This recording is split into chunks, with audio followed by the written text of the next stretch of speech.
بسم اللہ الرحمن الرحیم۔ السلام علیکم۔ حضرت فاطمہ الزہرا رضی اللہ تعالی عنہا کی ولادت بعثت نبوی صلی اللہ علیہ وآلہ وسلم سے تقریباً 5 سال قبل 20 جمادی الثانی کو مکہ مکرمہ میں ہوئی۔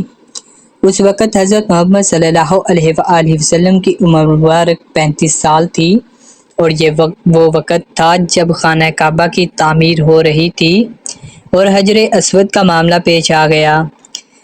نبی اکرم صلی اللہ علیہ وآلہ وسلم نے اس معاملے کو اپنی کمال ذہانت، بصیرت اور حکمت عملی سے اتنے احسن طریقے سے حل فرمایا کہ جنگ کا خطرہ ٹل گیا۔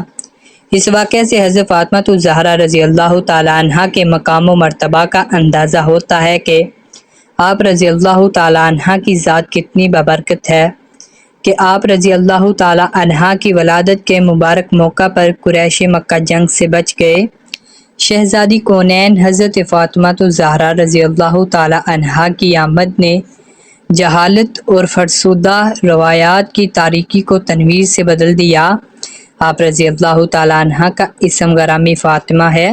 فاطمہ کا مطلب ہے نار جہنم سے بچانے والی۔ سیدہ فاطمہ الزہرا رضی اللہ تعالی عنہا کے بہت سے القابات ہیں۔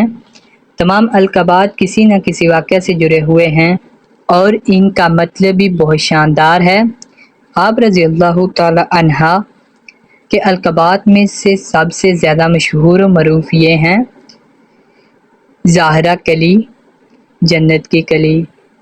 نمبر 2، بطول، اللہ کی سچی اور بے لوث بندی، اللہ کی راہ میں دنیا سے قطع تعلق کرنے والی۔ نمبر 3، سید النساء العالمین، سارے جہانوں کی عورتوں کی سردار۔ نمبر 4، سید النساء اہل الجنہ، جنت کی عورتوں کی سردار۔ نمبر 5، جگر گوشہ رسول۔ نمبر 6، لخت جگر۔ نمبر 7، راضیہ، اللہ اور اس کے رسول کی رضا پر راضی رہنے والی۔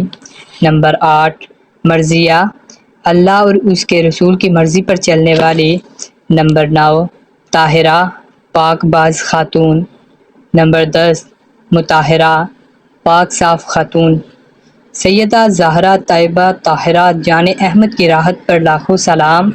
حضرت فاطمہ الزہرا رضی اللہ تعالی عنہا سب سے چھوٹی صاحبزادی ہونے کے باعث بچپن ہی سے اپنے والد جناب رسول اللہ صلی اللہ علیہ وآلہ وسلم اور والدہ ماجدہ حضرت خدیجہ الکبریٰ رضی اللہ تعالی عنہا کی لاڈلی تھیں۔ حضور نبی اکرم صلی اللہ علیہ وآلہ وسلم نے جب اعلان نبوت کیا تو وہی قریش جو آپ صلی اللہ علیہ وآلہ وسلم کو صادق و امین کے لقب سے جانتے تھے، آپ صلی اللہ علیہ وآلہ وسلم کی جان کے دشمن بن گئے اور آپ صلی اللہ علیہ وآلہ وسلم کو ہر ممکن آزار ثانی سے حق گوئی سے روکنے کی کوشش کی۔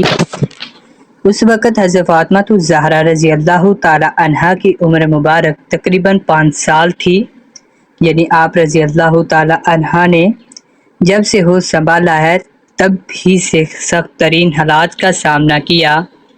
آپ رضی اللہ تعالی عنہا کا بچپن کھیل کود کی بجائے قریش مکہ کی ستم و زارفیاں دیکھتے اور برداشت کرتے گزرا۔ امام جلال الدین سیوطی رحمۃ اللہ علیہ نے حضرت عبداللہ بن مسعود رضی اللہ تعالی عنہ سے روایت نقل کی ہے کہ بست کے ابتدا زمانے میں ایک دن ابو جہل نے سیدہ فاطمہ الزہرا رضی اللہ تعالی عنہا کو کسی بات پر تھپڑ مار دیا۔ آپ رضی اللہ تعالی عنہا روتی ہوئی اپنے والد محترم جناب رسول اللہ صلی اللہ علیہ وآلہ وسلم کے پاس آئیں اور ابو جہل کی شکایت کی۔ آپ صلی اللہ علیہ وآلہ وسلم نے فرمایا، بیٹی جاؤ اور ابو سفیان کو ابو جہل کی اس حرکت سے آگاہ کرو۔ حضرت فاطمہ الزہرا رضی اللہ تعالی عنہا ابو سفیان کے پاس گئیں اور سارا واقعہ سنایا۔ ابو سفیان نے سیدہ فاطمہ الزہرا رضی اللہ تعالی عنہا سے کہا کہ جس طرح اس نے آپ کے چہرے پر تھپڑ مارا، آپ بھی اس کے منہ پر تھپڑ مارو۔ سیدہ فاطمہ الزہرا کہتی ہیں کہ میں نے تھپڑ مارنے سے انکار کیا تو ابو سفیان نے میرا ہاتھ پکڑ کر 2-3 مرتبہ ابو جہل کے منہ پر تھپیرا اور پھر گھر جا کر یہ بات حضور نبی کریم صلی اللہ علیہ وآلہ وسلم کو بتلائی۔ آپ صلی اللہ علیہ وآلہ وسلم نے دعا فرمائی، یا الہی ابو سفیان کے اس سلوک کو نہ بھولنا۔ علماء کرام لکھتے ہیں کہ یہ حضرت فاطمہ الزہرا رضی اللہ تعالی عنہا کی نسبت سے کی گئی اس دعا کا ہی نتیجہ تھا کہ ابو سفیان فتح مکہ کے موقع پر مشرف با اسلام ہوئے۔ حضرت فاطمہ رضی اللہ تعالی عنہا کی کم سنی میں ایک مرتبہ نبی اکرم صلی اللہ علیہ وآلہ وسلم کعبہ معلیٰ کے قریب نماز ادا کر رہے تھے۔ ابو جہل کے کہنے پر عقبہ بن ابی معیط نے اونٹ کی اوجری لا کر حضرت محمد صلی اللہ علیہ وآلہ وسلم کے کندھوں کے درمیان ڈال دی، جبکہ آپ صلی اللہ علیہ وآلہ وسلم سجدے کی حالت میں تھے۔ ابو جہل اور اس کے ساتھی یہ منظر دیکھ کر بہت زیادہ ہنس رہے تھے۔ جو ہی یہ خبر حضرت فاطمہ الزہرا رضی اللہ تعالی عنہا کو پتہ چلی تو آپ رضی اللہ تعالی عنہا بے چینی کے عالم میں نبی پاک صلی اللہ علیہ وآلہ وسلم کے پاس پہنچی اور غلاظت کو آپ صلی اللہ علیہ وآلہ وسلم سے دور کر دیا۔ جوں جوں رسول اللہ صلی اللہ علیہ وآلہ وسلم اللہ کی وحدانیت کا نعرہ بلند کرتے چلے گئے تو کفار مکہ کے رویے سخت سے سخت تر اور مظالم روز بروز بڑھتے چلے گئے۔